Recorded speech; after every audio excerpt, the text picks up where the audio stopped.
आज की इस वीडियो में हम मनी एंड बैंकिंग का एक महत्वपूर्ण प्रश्न देखेंगे जो कि है वस्तु विनिमय क्या है। इसको आपको समझाना है, ऐसा प्रश्न में पूछा जाता है। तो आइए समझ लेते हैं क्या है। देखिए, वस्तु विनिमय यानी बार्टर सिस्टम का अभिप्राय दो पक्षों के बीच होने वाली वस्तु अथवा सेवा के ऐच्छिक, वैधानिक तथा पारस्परिक हस्तांतरण से होता है।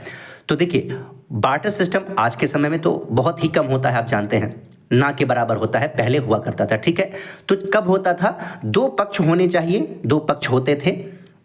उसके बाद तीन शब्द महत्वपूर्ण हैं। एक है ऐच्छिक, यानी इच्छा के अनुसार, हम इच्छा के अनुसार कर रहे हैं, जोर जबरदस्ती कोई नहीं कर रहा है। ठीक है, मान लीजिए हम और आप कर रहे हैं तो हम आपसे जबरदस्ती नहीं कर रहे हैं, ना ही आप हमसे कर रहे हैं। वैधानिक रूप से हो रहा है, कानूनन हो रहा है। ठीक है, कोई आपराधिक काम नहीं हो रहा है, ये भी ध्यान रखिएगा। और पारस्परिक हस्तांतरण हो रहा है।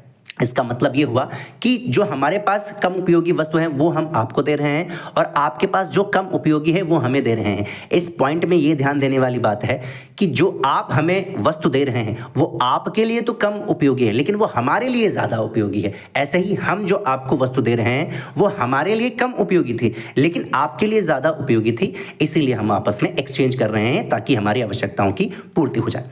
वस्तु विनिमय व्यवस्था में प्रत्येक व्यक्ति अपनी कम उपयोगी वस्तुएं बाजार में लाते थे और उसके बदले अपनी आवश्यकता के अनुरूप अधिक उपयोगी वस्तुएं प्राप्त कर लेते थे। ठीक है, उदाहरण के लिए जैसे बाजार में आप अनाज लेकर गए और आप उसके बदले में दूध ले आए, या आप बकरी लेकर गए और उसके बदले में आप कपड़े ले आए। ठीक है, यही होता है वस्तु विनिमय।